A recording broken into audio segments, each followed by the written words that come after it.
All right.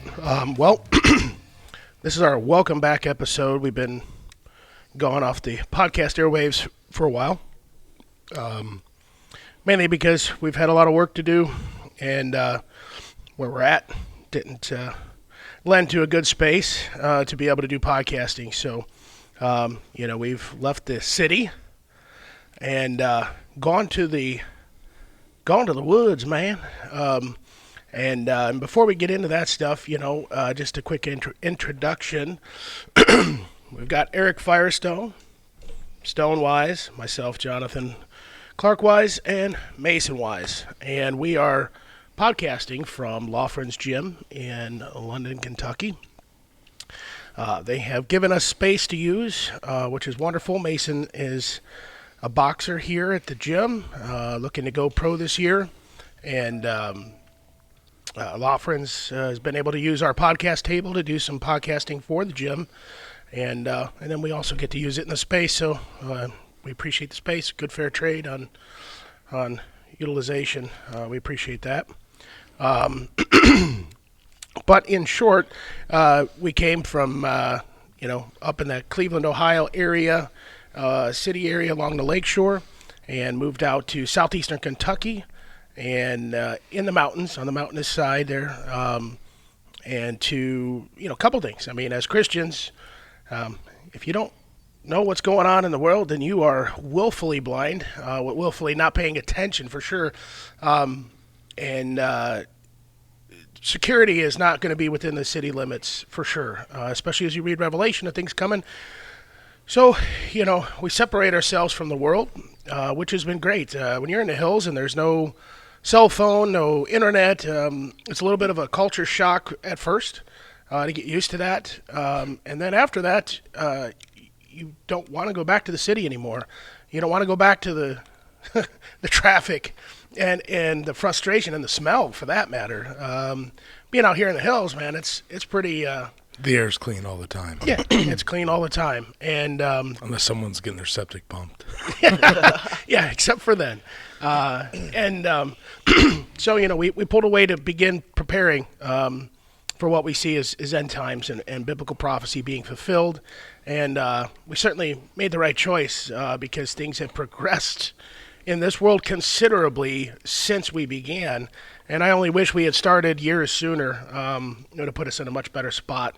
But nonetheless, we begun our process, and that's great. And we're going to talk about that, in other episodes as well, on some more homesteading-focused episodes. We got a lot to tell you. I'm sure there's plenty of you in the city who've thought about that. You'd love to homestead, live off the land, off-grid. There's a lot challenges to that. There's a lot of challenges to that. We'd be glad to share with you the things that we've run into and, what worked for us and what's working for us. And, we're still finishing our process, God willing. By next year, we're done building out everything. This winter, we're hoping to be in our homes. We've developed our land for the last 3.5, 4 years. Lots of excavation and stuff like that, and food preparation. A lot of freeze drying.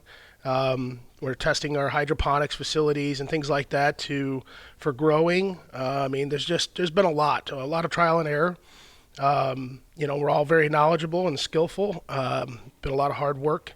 It's taken longer than we'd like it to, and that's some things we'll talk about on our homesteading podcasts and things like that, because it's been interesting for sure. Certainly trying at times as well. Just being that far off, kind of out of the way, I guess, is, like I said, different culture shock. Yeah, everything's a 45-minute drive away. Yeah. Oh yeah, at least, and that's part of what you want to. You want that separation, and you see it with the kids too. I mean, they're not in the world the same way as other children are. That's a beautiful thing. My nieces and nephews and my grandchildren and stuff, they're just not exposed to the same things, and they don't know really how dark and twisted the world is yet. whereas kids their age absolutely know way too much.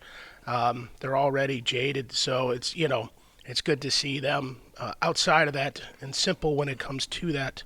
Yeah, they're like hobbits living in the Shire right Yeah. now. Yeah, I mean, don't get me wrong, man. They got some skills, They'll They shoot definitely that deer, apply hang it, themselves. gut it, and butcher it too. And that's from children. They have no problem doing it because they ain't playing video games. They aren't sitting around doing nothing. They're either whittling sticks or building something in the woods, or if when I was a kid growing up, to live on something like that was it's pretty cool. I mean, we went from the city when I was little to Grafton, Ohio, right, which was like moving to the boonies. It felt like, anyways.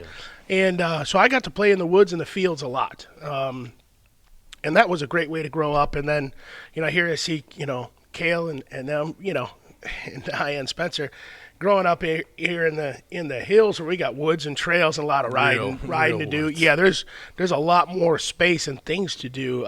It's like having your own metro parks as a kid. That's cool. So there'll be a lot of skills that even more so that they're going to have as time goes on.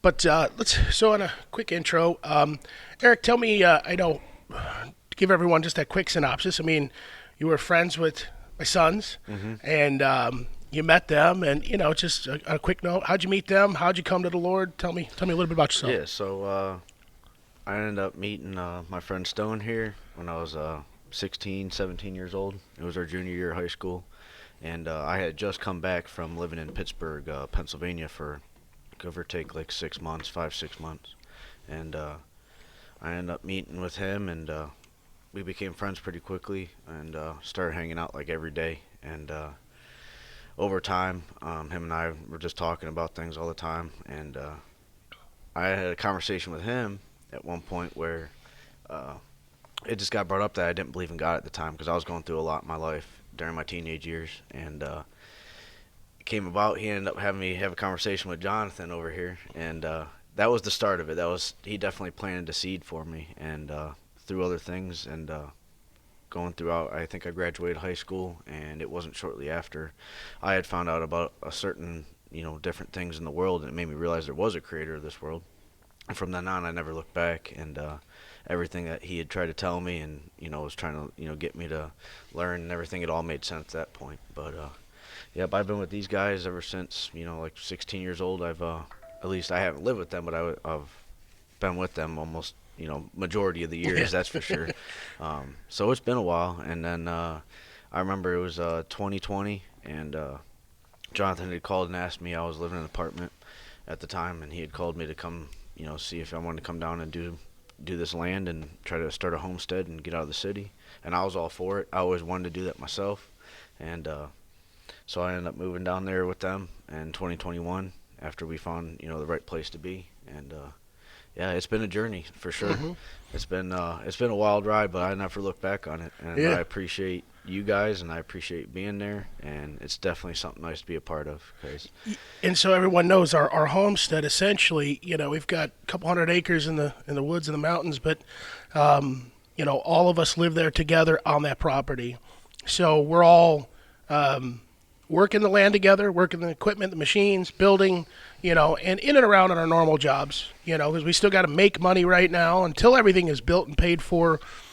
You got to make money. It's the unfortunate part of life. But once that's complete, our need for money is going to go down drastically because we will be 100% off-grid, self-sufficient, living off the land, our hydroponics greenhouses, our animals we raise, things like that, and the things we hunt. So we're all living together. So it's a pretty big group of us between, our four households here and my brother's household as well, and my other buddy Jeremiah that'll be coming here later, things like that, and my dad and possibly my mom. I don't know what's going on there just yet, but nonetheless, there's a pretty big group of us because it's a lot easier to get things done when you have the people to tap into. Yeah, especially having everybody here has their own skill set that they really, master in. And with having a bunch of guys like that to be able to use everybody's skills, it works out very well. Yeah. And efficiently. Yep, absolutely. Let alone having different brains to help give different thoughts. And stuff yep, like that. That is very helpful as well because there's more than one way to do things for sure, and there's definitely easier ways than others, so it's helpful to have the ideas there. And then, so that's it. And Stone, when did you come down to the property, roughly? What was it? So it was not July of last year, but the year before. So what is that? 2024, 23. So yeah, July of 2023. I ended up making my way down to the property, and I've had a camper there for a while, and I would visit for, I don't know, it felt like a couple of weeks at a time. Every few months or so, I'd take some vacation, come down and help build and spend time on the property. But July of 2023, I came down full time, and we started up our masonry business to get some better income going. Because if you know the area of Kentucky at all, there's really not a lot of Options. Yeah, a lot of options and definitely not good pay anywhere. and anyone from Kentucky will vouch for that. You know, you either work in healthcare or you work in the McDonald's. blue collar trade. Yeah. Other than that, there really isn't much else to do. But luckily, we started that up, and I mean, God blessed us right from the jump. Felt like a sure answer that it's what we should be doing. We just had a lot of great opportunities to work, met some great people, and times get rough and tough because as we're building, you know, obviously we're working, but you got to take time off work to keep building. You know, you can't do it all at the same time. And luckily, you know, whenever funds got tight and we needed extra money and we're praying for it, saying, Lord, please, we're looking for a blessing, it could come down to the last dollar in our pocket. And sure enough, something comes up, a blessing, an opportunity. And our most recent one, actually, we got to go out to Aspen, Colorado, which if you've never been there, beautiful place. It's amazing. I mean, everything looks like a painting out there. Some of God's best work out there, really. You can stand at the top of the mountain and see it all. And it was actually a good friend of our father's, Brad, and he invited us out there to do some work. But oddly enough, you know, this is something we're praying for. We're praying for some financial blessings, some work to come our way, keep us on our feet. And he had given us a call at the last minute saying, hey, I've got a little bit of work, you know, 2-week project if you guys want to come out and do this. And 2 weeks turned into two months of work out there, which, again, was an amazing blessing. And not only just that, but being able to go out there, it was put on Brad's heart. He started questioning and asking about the Lord a little bit. Yeah, that was probably the main focus of going down there. I mean, sure to make money, but definitely Brad and I have been talking quite a bit, and you know, he had some things happen in his life that was starting to finally bring him full circle. I mean, it's only been, I don't know, 30-something years of me being me and him being him, and then finally he's, you know, I witnessed to him share information. He just didn't ever want to hear it, but yeah, getting down there to share the gospel with him was my main purpose. Yep. He was very open and receptive. So not only were we working, but every weekend we were having our Bible studies with him. And Yep. By the end of it, we were baptizing him in 20-degree water in the middle of Aspen, Colorado. Punch Bowl baptism there at the Punch Bowl in Colorado. And those of you who know how to Google it. Yes, Brad did his backflip off the was it backflip or a gainer? It was a gainer. A gainer. He always does a gainer. Off the gainer off the ledge there down into the pool, and then I had to get in the cold water and make my way over to him and baptize him in the water, which the water was very cold. Surprisingly enough, I don't know if it was just the Lord giving me a hand, but I didn't feel too bad in it. And Brad said he was cold, and I'm thinking, like, I mean, I'm cold, but either I'm in shock and I'm doing just fine or something. I don't know what it was, but it really wasn't. Well, I thought it was going to be worse. But the water was cold because it was snowing in the mountains at the time. So that was cold runoff water that was coming down for sure. But yeah, so we went into Colorado, did some masonry work, and yeah, I don't know. Everything was great, and it was just, I don't know. It was pretty surreal, just the way everything worked out, and just praying for things, and I don't know. You couldn't have asked it to turn out better. And then, you know, as Stone mentioned, we started up our masonry business. We used to have a masonry company when we were in Ohio, and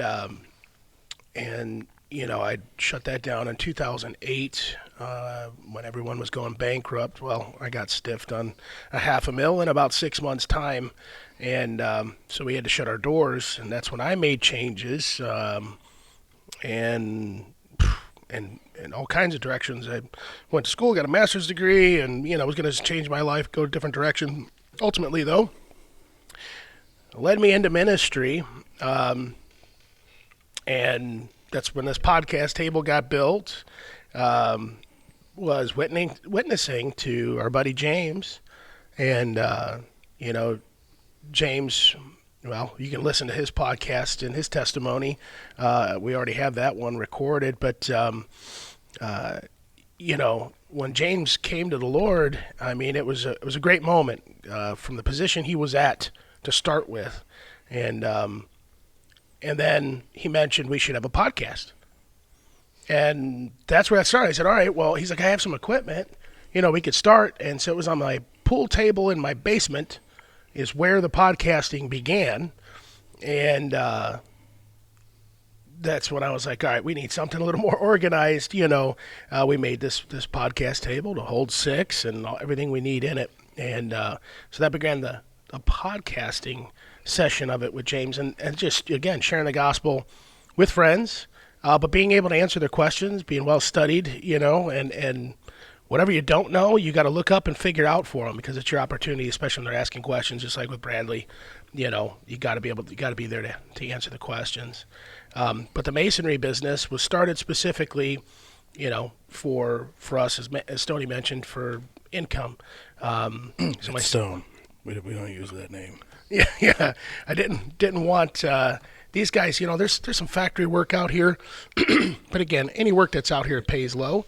And since we know masonry, it just seemed like the way to go. We knew we were going to have to travel. Didn't ever expect to go to Aspen, but turns out, we end up traveling a lot anyways for masonry. We do good work. We do what we're supposed to do, and we've got a lot of knowledge. So we're able to build some things that the other guys cannot build. They don't know. That knowledge is lost. So that's been beneficial. So we get good pay, but we do have to be away from our families a little bit, at least for now. Again, once everything's built and paid for, we'll figure out what we want to do then, for income, and we either keep doing masonry but be more selective. I don't know. We'll see. We're to be continued if the world is still holding itself together in a fashion that allows us to do business. Yeah, it allows us to do business. And then Mason, tell us a little bit about where you're at currently with things. Well, so as we were talking about earlier, and you can see on the video here that we're in a boxing gym, and I started coming to this boxing gym in June of last year in 2024, and initially I started coming here just to get back into shape and everything, and because I was 300 pounds back in March, and I was lifting. I was in the gym at the time, and that's exactly what I looked like. But I was lifting at the time, so I didn't really care. I was just like, I'm gonna bulk, I'm gonna get strong, and then I got to 300 pounds. I looked in the mirror, I'm like, yeah, it's gotta change. So I started losing weight, got down to 275, and then I joined the gym here. And once Jerry, the head coach here, once he saw me doing bag work and everything, and I told him about my previous boxing experience and history. He asked me, he's like, well, you ever thinking about competing again? And I'm like, I gotta get in shape first. Jerry, I'm like, I'm really out of shape. I need to do that before I even think about it. And it's about 3 months later after I said that. I dropped 30 more pounds being in here. It was like at 245, and Jerry comes up to me. He's just like, hey, there's a fight this week. I think you should take it. And I'm like, I don't know. I'm not in the shape I want to be. He's like, no, you should take it. So Jerry convinced me to go ahead and take an amateur fight, on short and on literally 3 days notice. And went to the fight with a extremely swollen right hand. And TKO'd the guy in the second round, and then we ended up right after that. We went to Aspen, worked our hind end off for about 2.5 months. Came back in the gym and getting in shape. I just had a fight a couple weeks ago. I knocked him out in the first round, last 10 seconds of the first round, and in the crowd there was a professional promoter who I had met previously before getting on stage to go fight, and so he was there. He was there to see what I could do, because some of the guys around here have been talking me up. So after I knew that, I'm like, hey, there's a guy here that could potentially help me with a pro career. I went ahead and made sure that performance was going to end in spectacular fashion. And so I did, and he came up to me. He's real excited about working with me, getting my pro debut, and we're going to be looking for March or springtime for a pro debut here. But this me just getting back to this boxing gym opened up the opportunity for us to do the podcast table. And I had mentioned that to Jerry a couple months ago. I'm like, hey, we got this podcast table, Jerry. It's state of the art. You never see anything like it. I'm like, we used it for our ministry podcast. It's been sitting in storage because we just don't have anywhere to put it. I'm like, can we bring it in and we do a trade-off? We can do a boxing podcast here, let the gym use it, and then we can come in and use it for our ministry. And he's like, yeah, that's perfect. So ended up working out. This has been a perfect little setup for us. A nice dry air, climate controlled area. Yeah. I mean, that's some of that CTE there. Oh, you gotta let it play out. I know. I was trying to find the other one.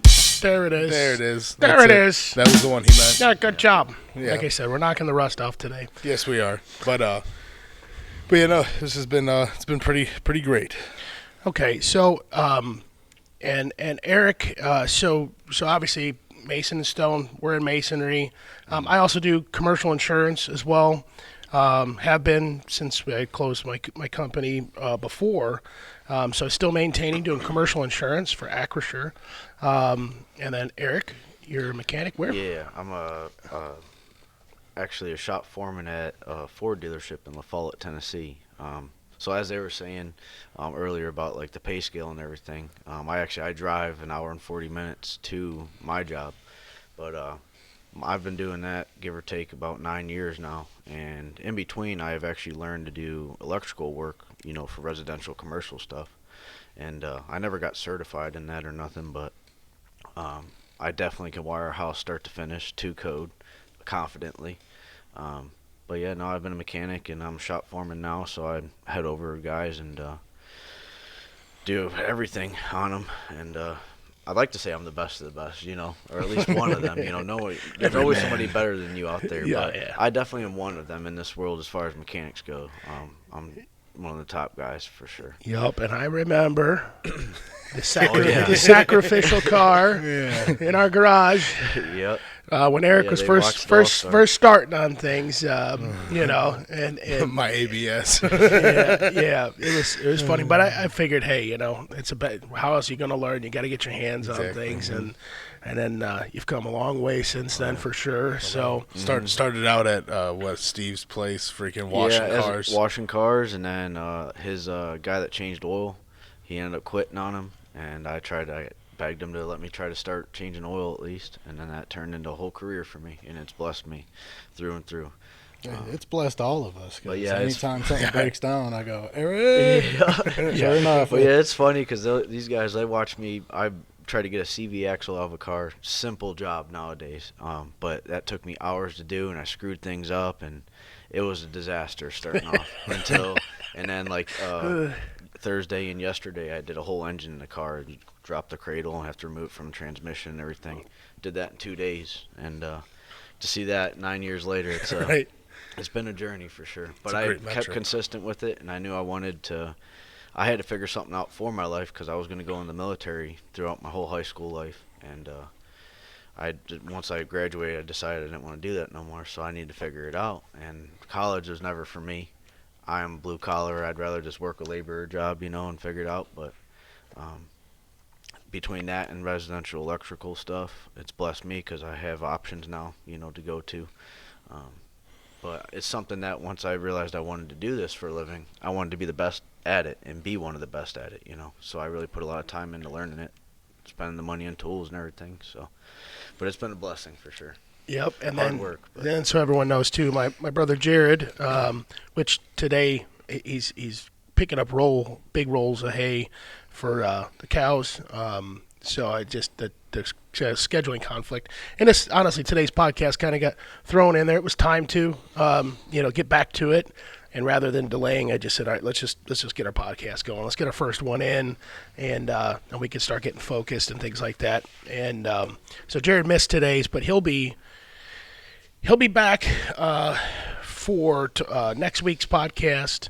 And he's a diesel mechanic for semis, and so we've got mechanics, and then the skills beyond that, electrician, masonry, carpentry, all those things are important. If you're going to homestead, you're going to be off grid.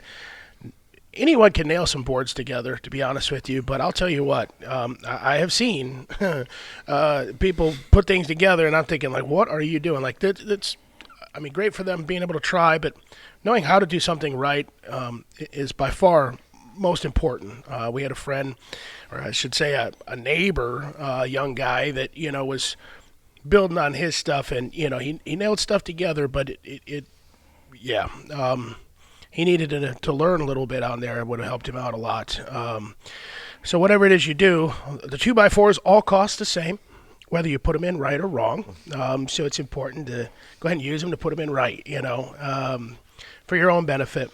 But I will say this, the homesteading stuff, I had a guilt trip to myself, if you will, where, I was podcasting and ministry stuff was going well while we were in the city.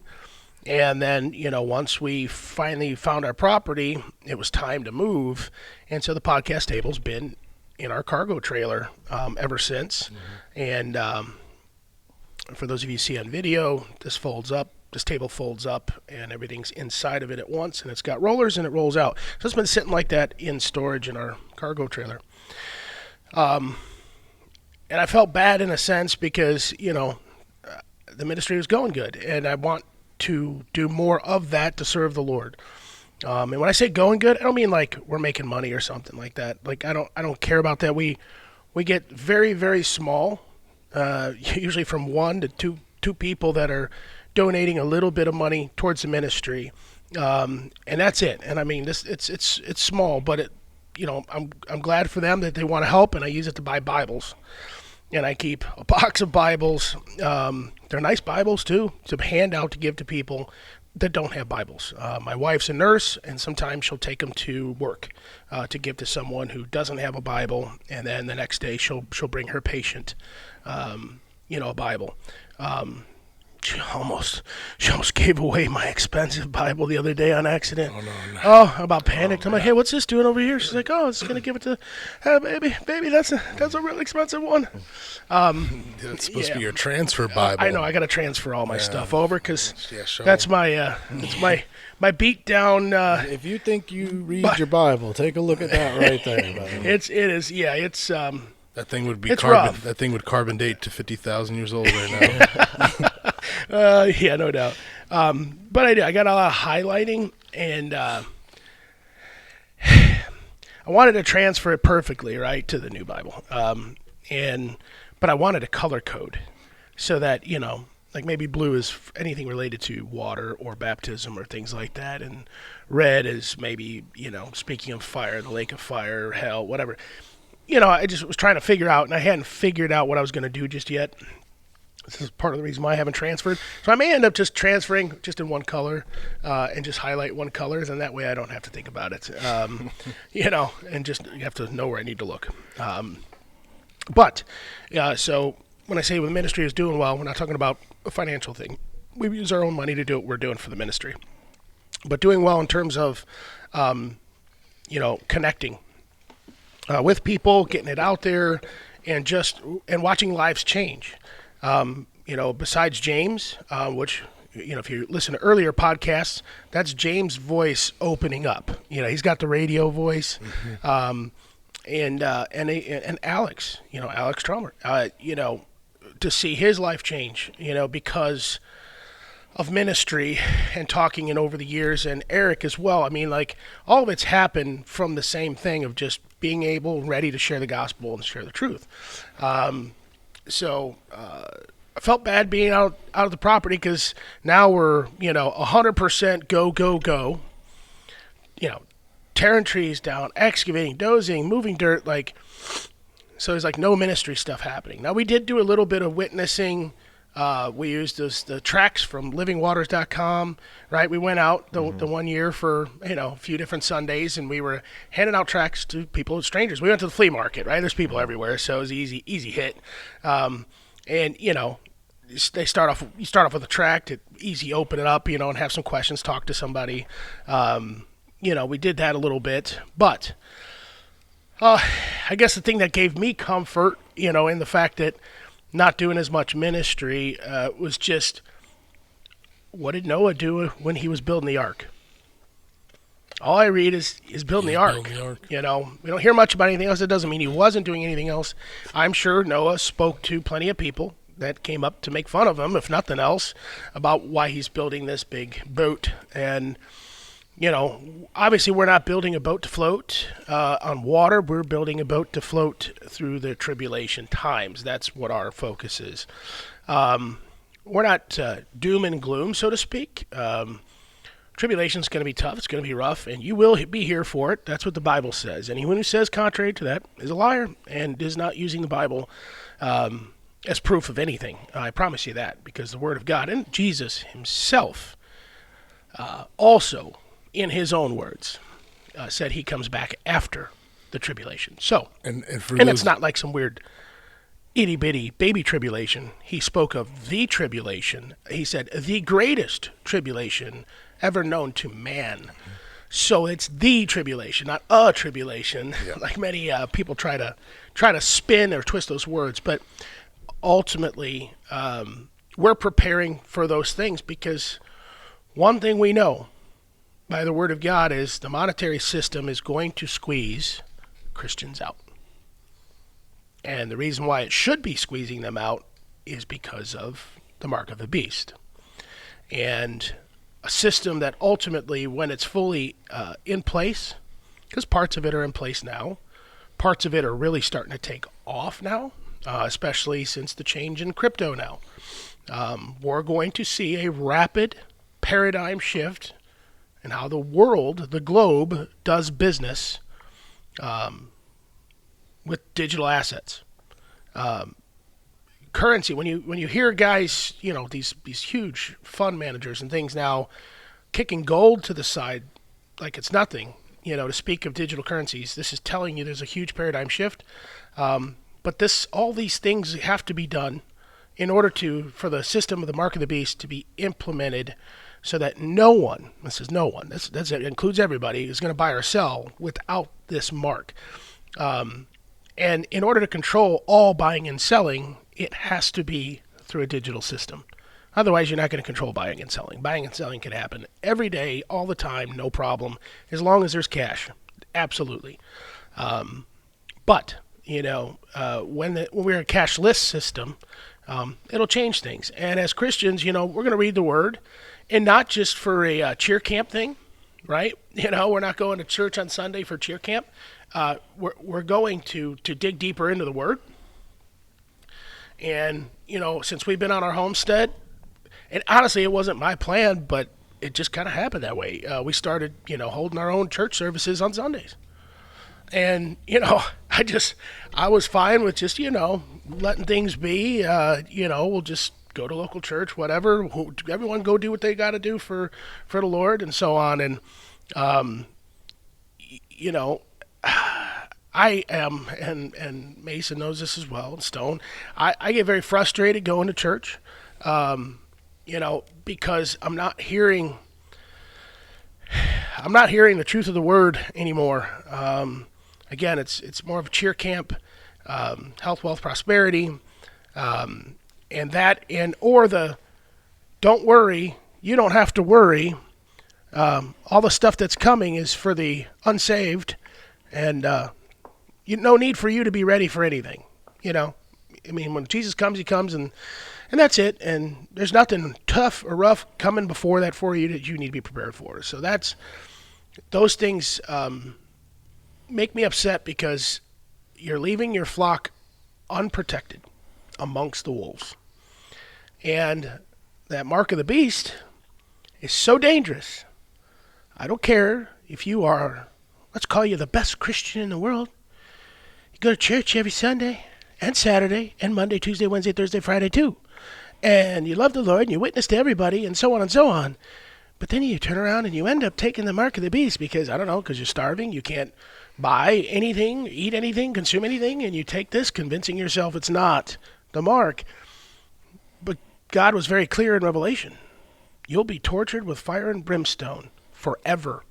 In the presence of the Lamb, that means the presence of Jesus, and the holy angels, and the smoke of your torment will sendeth up forever and ever. You will have no rest day nor night. And again, it didn't say the unsaved. It said anyone. That means those who are already damned and the undamned, if you will. So that was, things that you need to be prepared for. How are you going to live outside that system? And when you have faith, if you read in Hebrews, I think it was Hebrews, right, where God honored Noah, for building the ark and for fearing what was coming. Because it was out of fear. Noah had faith in God's word. In other words, God said this, I have faith that's going to happen. And then out of fear, he went, whoa, this world's going to flood, Out of fear, he built the ark, and then God spared him. Now, he still had to suffer and float in the, I'm sure, wild waves on a big ark, full of animals and things like that, I don't know. I know what a horse stall smells like. I couldn't imagine what the inside of that boat smells like. I know. And then imagine every time it's rocking and rolling. I mean, you got horse pee coming across this way, then running back the other way. I don't know. I'm sure they had a lot of cool things in there figured out for some of that. But, yeah, I'm sure it was a rough smell. I'm sure there was plenty of, if you've ever gotten sick being on a ship that's getting cast all over the place, I'm sure they weren't feeling well. I mean, they were alive, though, so there was that. So we're building a different kind of ark in the sense that we know we need to be prepared as much as we can be. You're not going to be prepared 100% for everything. It would take a crazy amount of money, and even then I don't think you could still.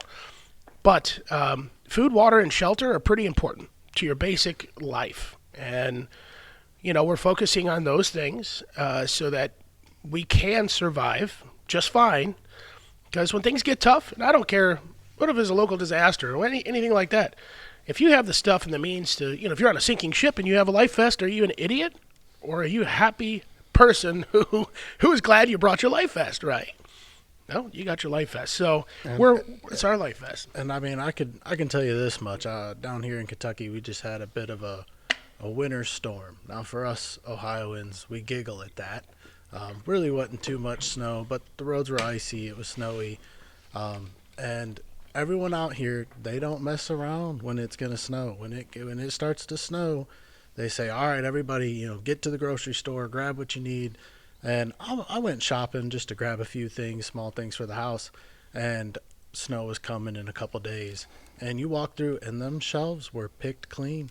I mean, the meat was gone, canned foods was up. People are leaving with shopping carts full of stuff as if the world was ending. Yeah. And this was just a snowstorm where the snow was going to melt in a couple days. When we say storm, we're talking a few inches down here. That's a storm. It was 4. Yeah. It was like 4 inches or something. And so to everybody, it's not silly to prepare for something like that. But the moment you say, well, I need to prepare for the tribulation, everyone says, that's crazy talk. Mm-hmm. It's not that serious. It's not that bad. But, buddy, if the shelves are going dry just because there's a snowstorm coming and people are running, just imagine what would happen in the end times when things really do get bad. Yep. You're going to have a tough time finding anything. So if you're going to prepare for a winter storm, prepare for the storm of the tribulation. Yeah, absolutely. Which that's a interesting, and to go into the whole tribulation thing, if you guys really want to clarify for yourselves, you go to Revelation, you read the seals and the trumpets, you're here for all of that. The second it gets into the vials, you're not there for that. We're gone at the seventh trumpet. Chapter 16, well, technically, Revelation 15, you're already gone. because at the end of 14 is when you're raptured out. It starts at like 14:14. Yep, 14. And when I say raptured, call it caught up, but you're harvested, you're reaped. That's what actually the Bible calls it. The word rapture or anything else isn't used. It's the reaping, right? The harvest that takes place in Revelation 14, at the end of 14 there. And then 15, chapter 15 is the celebration of those who were harvested or raptured, however you want to term it. I like to stick with the Bible terms. Harvested. And then Revelation 16 is all the vials of wrath being poured out upon the earth. So the words tribulation, as Mason, I'm glad you pointed out, there is no words of tribulation in Revelation. So you're not going to find it in there. And I think that's terrible to put terms onto things, right? And I did it myself. I was just saying tribulation. Most people are going to hear tribulation. But the reality is it's just pre-wrath. The wrath of God. And tribulation is times of trouble. That's what that means. So if you want to call it tribulation, okay. But to be clear, it's everything before the wrath of God. And so once you see chapter 16, as Christians, we're promised not to be here for his wrath. So, if you're a person who believes you'll be here up to chapter 15, 16 there, well, take a look at all the things that are occurring. And we're going to get back into reading Revelation. It's going to be the next things we do because we had started that when we had finished off years ago. Mm-hmm. And I think we'll dive back in and, finish out Revelation. But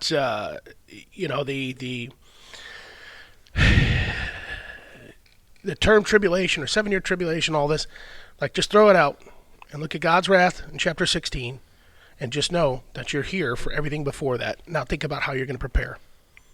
How are you going to prepare? And if you do want to do nothing, that's okay. And I've heard Christians try to spin it on me. Well, I've got faith and I don't need to do anything and the Lord's got me and da-da-da-da-da. Okay, you know what happened to the disciples, right? You know what happened to Christians, right? That you can say what you want. You might be boiled to death or hung on a cross upside down, whatever it is. You're not exempt from pain and suffering. Noah wasn't scooped out of the water by God himself. Noah had to build the ark. Had to. And under the premise of, I don't need to do anything, if Noah thought the same way, he would have drowned. Okay? Fact. So when God gives you an entire book of the Bible dedicated to the tough things that are coming, and he warns you out of his own mouth in Matthew 24 about what's coming, and you want to ignore all of that, that's okay. It's on you. But you're going to regret that. You're going to regret that. If that comes in your lifetime, you're going to have some serious regret when you realize you waited too long. It's like someone who thinks they're going to ride out the tornado or hurricane or whatever else, and they waited too long. Or the fire, right? There's a lot of stuff on fire right now and out there in the world, and that's part of prophecy as well. All the stuff getting burned up, that's part of prophecy, so there's no surprise there, but people who waited too long, they're dead. That's just a fact of the matter. So you can wait till it gets bad and then want to figure it out. That's fine. But those of us who are thinking more like Noah, that's where the faith is. It's not in pretending it's not coming or that you're not going to have to deal with it. The faith is, and you can read Hebrews, to see yourself is taking action. If God tells you this is coming and you do nothing, that's silliness, right? As a parent, if you tell your children, hey, it's going to be, -10 today, would you go outside without a coat? That don't make any sense. You know what I mean? Your parents are warning you about what it literally is coming. You'd be like, okay, I'm going to take my coat. It's -10. I'm going to freeze my butt off, right? So when the Lord gives us those instructions of what's coming, as Christians, we just need to look at it and say, ooh, that's going to be tough for me as a Christian, because all of Revelation is really, it's the devil against Christians. It's war against Christians, Christianity, believers in the Lord Jesus Christ. That's what it's about. That's what the end is about. And if the end does not get cut short, right, no flesh would be saved. that just means you are one of the few. So it's no surprise, when, again, we can say organic living, right? And all this stuff. People are like, yeah, I'd love to do that. So cool. You mention Jesus, and they're like, oh, you're those people. You're a cult. Join us. Yeah. Yeah. But one thing's for sure is we're putting our time in the right places there. So for me, I had to get over that guilt trip a little bit about not being as actively involved in ministry because we needed to do what we're doing, and now we're trying to squeeze out. I mean, we could be laying block right now on our foundations, but it's okay. I'm happy we're not. My back hurts. Yeah, we're putting up our block foundations and stuff right now, so we got quite a bit going on with that. But it's been rainy weather, so haven't got as many days in as we'd like to, but we're getting there. But yeah, so now we're going to start squeezing the podcast back in. Because I had made, and I know I told you, Eric, and stuff the other night. I feel like the Lord uses things to get my attention sometimes, and I was bodybuilding for many, many, many years, and then it's been a decade or so since then. And I was trying to get back into the gym a bit, and part of my deal with the Lord was I wouldn't dedicate so much time to my body and more to the ministry. I mean, obviously, rightfully so, it makes sense. And, I was doing fine before we moved out here, and then we got busy doing this, and then I've been going back to the gym, but I've been having some strange pains in my shoulder, enough to kind of stop the whole, oh, you want to work out thing, day before I was going to go back to the gym. And I'm like, So that kind of held me back. And then I was like, all right, I think I'm going to lightly work out, So the next week I decided to go. So I'm working out with this very painful shoulder that nothing happened. It just literally is pain. And then, as I'm going, I'm still not podcasting, right? And I had promised the Lord, if I'm going to give this time to my body, I got to give this time to my podcast, not to the ministry. And the other morning, I was going to go to the gym. My wife was going to come too. And I'm just getting out of bed, and then a couple minutes later, my lower back on my left side starts hurting. I mean, really bad. Like, almost like I'm not going to be able to walk. Like, I don't know. Just out of nowhere. And I'm like, what is going on? So I told my wife, I'm not going to the gym today. I got other stuff I need to do anyways. I'm not going to the gym today. She went to the gym, and my back quit hurting. I'm like, really? This is funny. The next morning, I was going to go to the gym. Literally, back is like, I can't move. I'm like, what is going on? And they're like, ultimately made a decision. I'm not going to the gym today because it's hurting too bad. It quit hurting. Like as soon as then. So I'm like, all right. I think the Lord's trying to get my attention that, hey, get back to the podcast and get back to the ministry. First and foremost, it's time. I mean, guys, there's so much going on in the world right now. It's awesome time to be alive. To witness things. There's people in the grave right now, no doubt, that would love to be out of that grave, not to hang out with their buddies, but to see the prophecies that are happening being fulfilled. It's a crazy time. We got a lot of things going on in Israel and Gaza and everywhere else, and with Trump and the elections, everything else. It's definitely a whirlwind all the way around. But, going forward, our podcast, we're going to pinpoint some things. Like I said, we'll do Reading Revelation and finish that one up. If we need to start over, we will, but we'll go back and we'll check into those.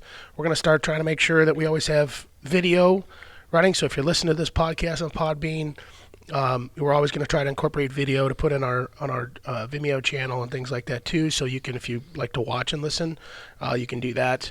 And then, if there's certain topics as well, if anyone's listening, you can reach out through us through our website, acm.church.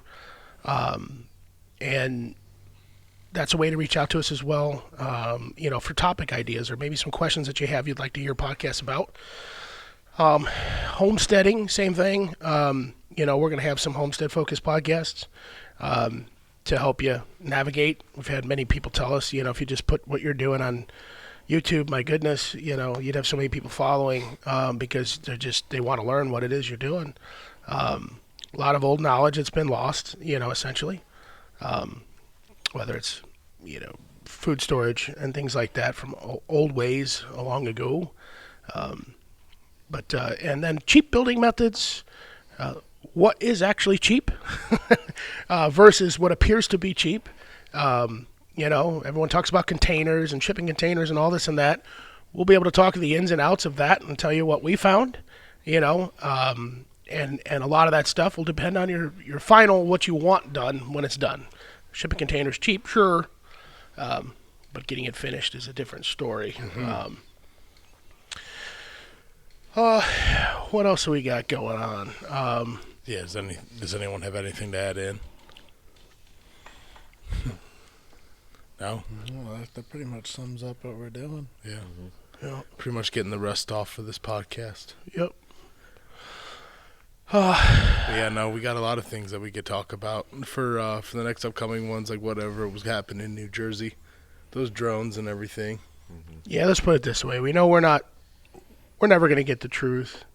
Even when they claim to stand boldly up and say, here's the real truth, you mean, okay, here's part of something you want us to hear? That's Here's the truth? government-approved truth. Yeah. So there's that. I don't know. Definitely some things with prophecy. There's a lot of people, wow, Trump's the Antichrist. Trump is this. Anything is possible. And I think as a Christian, I'm careful about hard labeling in terms of Because it happens every presidency. Someone's always the Antichrist every presidency. Yeah, there's that too. I remember they said the same thing about Obama. And as Christians, it's like, be careful about that because, yeah, you hard label and then you're all over it like, I'm right, I'm telling you, and then it doesn't happen. And then you just lose credibility as a human being. Like if you truly know, then that's great. Show me how you know because the Bible's got some open-end pieces in there in prophecy that you're reading that could fit a lot of different people. When Trump got clipped in the ear and took a wound to the head and yet did live, could be biblical, could be. And you get people arguing, but it wasn't fatal. No, it was a half inch away from being fatal, half an inch. If it was a real shot, if that was real blood on his ear, Right. and it wasn't staged, absolutely. Which you don't know, nor will you know. You have your opinion, and that's that. But if it was, and so on. And then you got the whole Elon Musk, coming up into this picture out of nowhere, and this is an AI guy. There's Neuralink guy. putting Neuralink, chips yep. And shaking the world up. Guys, in. It's hard not to be a fan of Elon Musk, too, just because of the things that he does say is very agreeable to the majority of, Christian audiences or just American audiences in general. yeah, American, I would say. And you gotta be careful. Listen, remember, whether it's Elon, Trump, whatever, they're not your savior. They are not on your side. Just FYI, they're not on your side. What's coming about to the powers of the world through God's prophecy is the powers to be are going to come against you. So they're not on your side, even if they appear to be on your side. I don't care if they carry a Bible. I don't care what they say. Just, be aware of that. The powers to be are going to put you to death for not taking the mark of the beast, okay? So be mindful of that. Now, as we're watching, because we hear a lot of things like the Antichrist, things like that too, right? Well, Jesus, what did he say? There's already, the spirit of Antichrist is already here. There's many Antichrists, okay? So even he didn't say, about this one or that one or the other. The whole world is antichrists at this point. If you're not a Christian, you're an antichrist. So there's that. What we see in Revelation are things, the false prophets, the beast. There's actually two beasts, right? You got the first beast, you got the second beast, and so on. False prophet, which appears to be the second beast, things like that, as we'll get into Revelation when we're reading it. But definitely there's some things with our elections have been a sham over the last several years, and we got to see it now. Everything's kind of coming in front of your face, and I think that's alarming. But as Christians, we should expect it, and we're beginning to see the devil's not hiding anymore. His influence is just becoming out right in your face. It's all over your. I mean, everything. The news channels, everyone's bought. Everything is owned. You're being told what you're being told, and it's horrible in terms of what's going to happen to people and where everything's headed. It's going to seem like everything's going to be for the better. I mean, you think about even with immigration and everything that's going on right now. We got all the ICE raids and stuff like that. But what are they going to do to track? I mean, Trump said this in his first presidency. This is going to lead to the mark of the beast. All of what you're seeing, all this hands up in the air and raids, and if you noticed when they're taking them and they're taking them back to other countries, the first thing happening is they're being documented. Okay? And they're being documented because they may not have even had any documents otherwise. So now they're being officially documented, fingerprinted, and so on, DNA, anything they need to get them into the system. Because for the system to work, everyone's got to be in the system. Even the third world country that doesn't have all the things we have, you got to get them into the system. And the easiest way, especially with them, since paper documents or printed, they ain't got a driver's license, you know what I mean? Like, they don't even have driver's license over there. You just drive something, you know what I mean? They don't even have stoplights. People's traffic jams everywhere. It's just drive on the roads. It's as if you're driving tractors, right? Like, nobody cares. So they don't have the tracking systems that the rest of us do available to them. So the easy part is not generate new systems, but it's going to be the implementation of the mark in the right hand or in the forehead. And all of your immigrants and things like that are being cast back and forth, and the ones that have records or not, it doesn't matter. They're going to be the easiest target to start with. Okay, you want to come in our country, but we need to track you. This is how we find you. You're bleep. And as someone who's trying to leave a country to come to what you believe is the only country that's going to give you a chance in terms of success in life, opportunity, you're probably just going to take whatever it is they say. I mean, what do you care? You a little pinch and it's over. And that's the danger of the mark of the beast. What will a man give in exchange for his soul? The Bible says. So there's a lot of danger to that. And that's part of what this ministry was born to do, was to make people aware of that. Mark of the Beast is one of the things we talk about a lot and specialize in because it's a prophecy that's easy to see happening. You don't have to guess much on it at all. Like, where it's going. And it's one of the last prophecies to be fully fulfilled in the Bible before the harvest, before the reaping.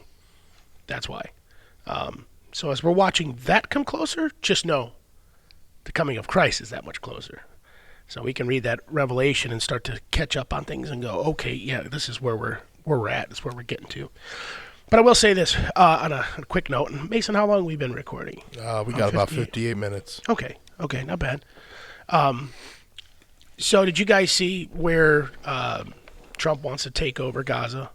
I did. No, I heard about that. Yeah. He wants to take over the Gaza Strip, put it under U.S. control. And then he wants to build it out and make it the Riviera of the Middle East. And it's interesting, a couple reasons. Trump's a builder. We said this before on his first presidency. He's a builder. If anyone was going to build the third temple, like be part of it, as far as a United States person helping out in some way, Trump's the guy. He's the guy. He's the real estate guy, literally. Yeah, exactly. They get you what you need tomorrow. Now, we don't know if Trump's the first beast in Revelation, the one who took a wound to the head yet did live. Could fit that spot. It could be someone coming after him, and he's setting up the next pieces. We'll see. That's the best part. In the next 4 years, we're going to see a lot happen. So he wants to take over Gaza and turn it into this, beautiful Riviera fishing town, whatever, resort, if you will. And the Palestinians all have to leave, so he could build it out. mean, that's the excuse. Well, you got to leave. It's all destroyed. Can't be here while we're doing this. You have to go over there. All right? And then we're just going to build it real pretty. And then you can come back. Sure. You can come back. I mean, you're going to have to go through the checkpoint and take one of these chips in your hand, and then we'll let you back. You know, like is my guess is what is actually going on. But see, the Palestinians, what they want they want their own state, but they want Jerusalem as their capital. Mm-hmm. And Trump already made Jerusalem the capital of Israel. Yeah. It should be. It should be. So they're not going to get what they want. This is not going to happen. And biblically, and was it Zephaniah 2? Gaza is wiped out, and the Palestinians have no home there. It's pretty hardcore prophecy when you read that. But so the Palestinians are not going to have a place there, and it can't. It's just not going to happen. There won't be peace as long as they're trying to, we want our spot back, that sort of thing. It's just not going to happen. So for them to be gone, but in that prophecy, all the way to the sea coast is going to be for Israel and their comfort. So if that's what we're witnessing is a fulfilling of that prophecy, that's pretty cool. Just to see that right before your eyes, because this hasn't happened since they've come back, since 1948 when Israel was a new state. Nothing like this has happened. So this is all new stuff going on. Now, the third temple. I mean, if he's going to rebuild, the temple's part of this. Has to be. Mm-hmm. Like the time of... I have no idea how Islam has had control over this mosque and all this. It's like such a weird thing how things have been over there, right? In terms of that. And what I see coming, either that mosque is gone, like literally they're just going to get rid of it to build the third temple, or they're going to have a spot somewhere else for the third temple. I don't know. But one thing's for sure is it seems like we're getting to that point where as soon as this Palestinian stuff is dealt with and the rebuilding begins, I expect to hear news on the temple. Like of part of the construction project is the the Jews need their temple. Okay? And what are they going to do? Daily sacrifices again, because the Bible says so. That's how we know. But there's a deal that gets set in place. That's part of, the peace treaty, so to speak. The covenant, as the Bible says. So a treaty, a covenant, there's a deal that's struck for peace, and the daily sacrifices can start and all this stuff. Eventually that deal gets broke by the person who made the deal. So if Trump makes the deal, and he might, could be Netanyahu, who knows? Somebody's going to make a deal. Mm-hmm. And it might be, some people think it might be a 7-year deal. And that goes by someone was saying it's a week of deals, or a week of years, 7 years. Again, maybe that's an extrapolation. I don't like to try to twist the timelines of things too much. I do know that when I read prophecy, I understand the fact that I don't understand everything. And it's not perfect, in terms of my understanding of what I'm reading.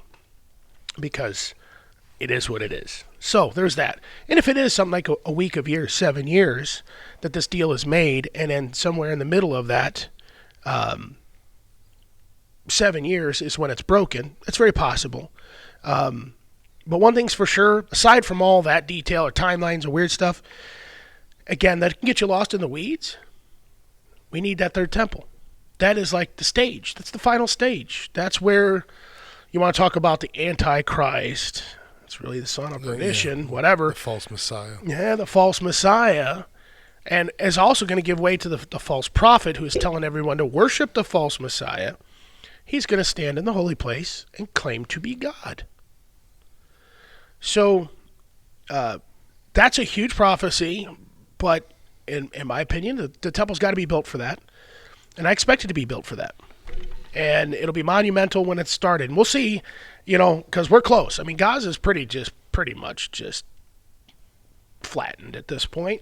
As far as I can see on TV, it's the only thing I got access to. So I've got some other channels too, that show, I just saw a very part of. I didn't want to watch the rest of it.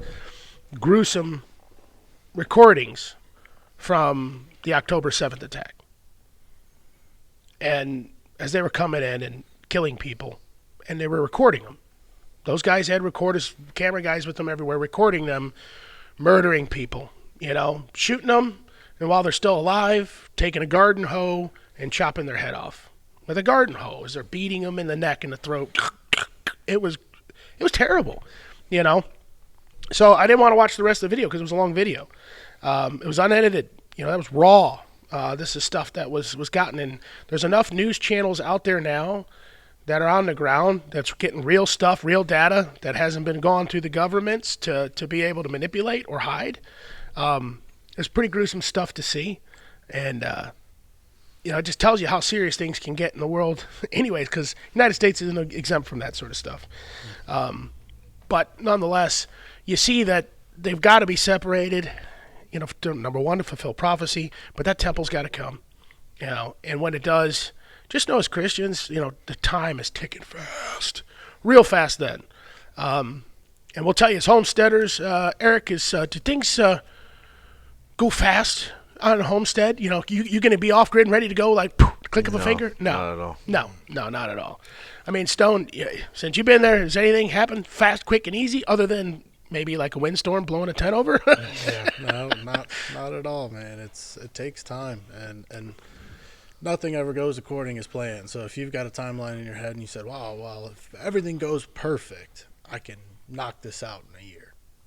Well, account for at least double that, then add another half a year to it, because nothing goes perfect. Even if you're planning for it and everything else, life happens. We see it every day. It's going to take more time than you think. And one thing that got us right away was the pandemic and the cost of materials. We were set up when we first got down there, like, things were looking good. Like, we were pretty much, we were investing in crypto and things like that, and where our holdings were sitting, we were very close to being able to liquidate and everything be paid for. And then it was like, the crypto crash, but the cost of everything went 3, 4, 5, 6-fold high. I mean, sheets of plywood were ridiculous. And it caused us to have to, stop, essentially pump the brakes with what we were doing building-wise, which is fine. What we did was we switched gears. Now, granted, diesel was still $5, $6 a gallon, so even that was, rough. Horrible. Trying to just, excavate. Compared to $1.70 when we first moved down here. Yep, good old Bidenomics. But definitely the excavation had to be done anyway, so we just switched gears and we just focused on the land development side and putting our lake in. We took the time to do our lake and everything else too, because that's our water source. So we got all that stuff done as opposed to building first. We had to pivot. So yeah, definitely takes longer than you want, especially when you still got to work a job. If you're independently wealthy and you have all the money you need, well, then every day you're working on stuff you're going to get done considerably faster. But if you're like most people, you still get a job, still got to make money. It's difficult to do all that it takes to off-grid and homestead. Especially when you're learning. You're in the mountains, FYI. So any folks on flat ground moving to mountainous country, word to the wise, elevations are going to get you. The water runoff is real. The water runoff is aggressive. You get a storm, a rainstorm. Like we just had a few nights ago. We just had one, yeah. And you drive around and you see everyone's driveways are washed out. And I mean like bad. Bad. I mean thousands of dollars, just to get gravel back in to fill gaps in most of their driveways. Most of them don't have the proper base to start with. They just got gravel on top of the dirt. That don't hold up in these sort of storms. But even when you don't have storms, water gathers, right? The further it runs downhill, the more it runs into other water that was running downhill. So it picks up speed, it picks up force, and it picks up volume. So you could have a dry, hard ground, and then in one night you got a 2-foot deep, 1-foot wide ravine, little, trench that just opened up because it washed it out, carves it out quick. So when you see stuff like that, by the way, then you imagine the flood and how much water it destroyed and changed everything. Yeah, There's no doubt. It only rained for like 2.5 hours, and it did all this flooding and damage out here. And like, if you imagine if it rained like that for 40 days, 4 nights straight. Yup. And the fountains of the deep cracking open, fountains of like the deep. everything was just destroyed. But it happens because like learning how to pitch your water, on your runoff. Which direction do you go? You're on a mountainside. This is your road. Where do you take the water? Well, if you just lean it to the outside, you ain't going to have a road after a year. No, it's going to literally Yeah, eat you your got to road. pitch it to the inside. Oh, yeah, you have to have a gully along the inside with the occasional spots for it to gather, but to let off in what'll be a trench or a pipe that kicks it to the outside in a controlled spot. Otherwise, if you kick it to the outside, which as a flat grounder, that's normally what you think, just pitch it away. It'll erode the outside of your road, and your road will be gone. That'll just be, and you won't get it back because it just washed it down the hill. Yeah. Like literally, it's gone. So you got to protect that outside edge by keeping it from having the excess water runoff, coming to it, and then that inside, keep your gully clean. Collect that water to focus spots in order to get them into where you want to, and then or focus it down to your lake or whatever it is you're doing. But be prepared, because even with proper water control in the mountains, there's still going to be some stuff you're going to have to fix. That's for sure when it comes to that. But we've learned our lessons with a lot of that stuff. But all right, so I think we'll probably bring it to a wrap, and next week we'll come in. We'll be a little more targeted on some things, and just glad to be back and knocking the rust off, man. Yeah. Anyone else got anything special? Any mentions? Or are we good? The only thing I thought was kind of weird, speaking of cryptocurrency and Elon Musk. Remember when Dogecoin first came out and it was a meme coin and all that, and he was like promoting it and doing all kinds of stuff on Twitter with it and all that. And all of a sudden, he's the head of The Doge. Mm-hmm. And that was years ago. It was almost like it was staged and already planned, like this was supposed to happen. Yeah. I don't doubt That it. was one thing. I don't thought doubt was it. weird. Well, I because think it's he the even- same abbreviation as the Yeah. coin itself, I think he's even planning on making Doge like the official government interaction currency now. Really? Yeah, because it's low fees, and it's already so highly accepted. He's talking about making that the United States' new penny. Will be the Dogecoin. Will be the new penny. Our new penny. Well, it'd be cheaper to have Dogecoin than it would be a penny. Yes, it 'Cause, would. That is pennies cost more to make than they're worth. So Yeah, I think they cost like, isn't it? It's like double than what they're actually worth to make a penny. I something, think. yeah, Something like that. it's nuts. Well, that also tells you why our monetary system has to be replaced. It's old. It's antiquated. Over history, money has been all kinds of different forms. It's changed many times. And it's always gotten more technical, is what it is. Because before it was you just traded stuff. And then there was certain things or certain minerals that were then used more so, like gold and silver, right? And those became more of the standard of buying something, as if you didn't want to trade, something else. You traded gold and silver.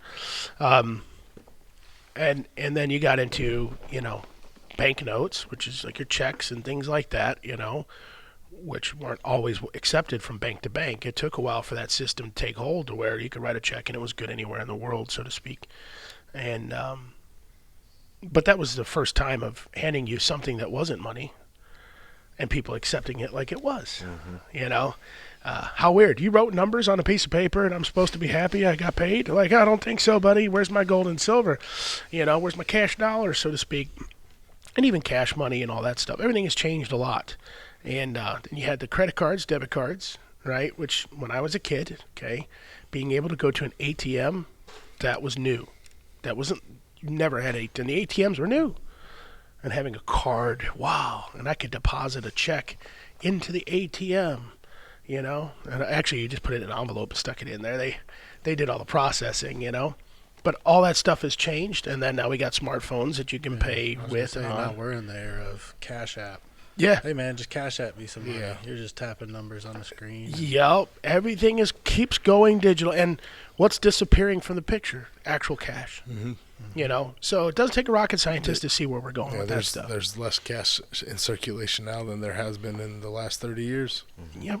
And that's easy way to tackle these cartels, which is coming up next. With Trump, we're going to see if he's going to send in military or if he's going to force Mexico to, which they seem corrupt anyways. I think he's going to have to send in our military to get it fixed. But yeah, that's why he's trying to get them labeled as a terrorist organization. already done. It's already That's done? done now. Oh. That's officially done. And you know what the cartels said? Because they've been getting interviewed, and they're showing their fentanyl. They're showing what they're bringing in the United States, and they said it's just business as usual right now. He's like, we're not worried about it. When it comes, it comes. Mm-hmm. He's like, and that this cartel guy is saying they ain't gonna stop it. Hey, guess what, buddy? See, that's old school thinking. Like, you're right. I've got a button, a really big button, and I'd love to push it. You're gonna push this button. The cartels are not thinking about the cashless system. They're not thinking about the mark of the beast. They're not thinking about the control it gives governments. They're not thinking about any of that at all. And that's why the system coming into play, whether it be for immigration or for drug issues, is going to look like the solution to solving all those things, hardcore stopping it right now. Because, well, your cash doesn't mean anything anymore. And all the cartels that do have cash, rooms full of cash, because they do. You know what I mean? Drug money is cash money. So they got stacks. They got probably shipping containers everywhere filled full of cash that they're slowly trying to launder. That's what they do. They hire people to go out and do things. Like in insurance, we're taught, beware of people who come in with large amounts of cash for life insurance policies. Not because you're worried about them faking the death or something. It's because they're laundering. They'll buy the policy. The cash goes into the system. They wait a certain amount of time, and they decide to cash out their policy. And now they got clean money that just came back in. So there's plenty of laundering stuff that they want to try to do and things like that. But they won't be able to do any of that when we get down to the cashless system. And certainly the mark of the beast itself. Cashless is helpful on one aspect, the mark of the beast on another one altogether. So the two of them combined pretty much just locks the deal in for the governments, and cartels won't be able to operate. You know what I mean? Until they go legit, become a real pharmaceutical company, Right, no doubt. Oh, goodness. Well, Mason, we'll go ahead and Call that in? Yeah, let's call it in, and let's go ahead and pray, and we'll go from there.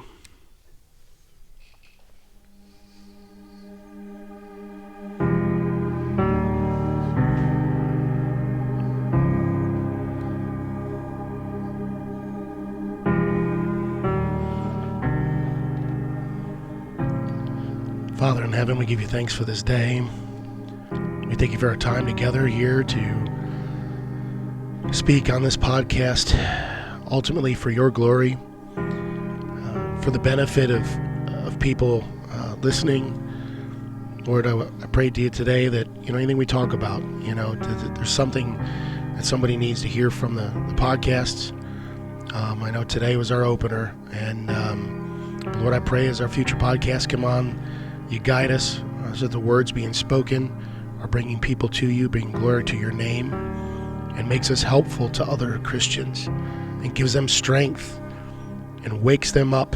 So they're so sleepy right now, so sleepy as Christians. And wake them up so they understand what's coming ahead, Lord. We thank you for the opportunity to serve you. In Jesus' holy name, amen. Amen.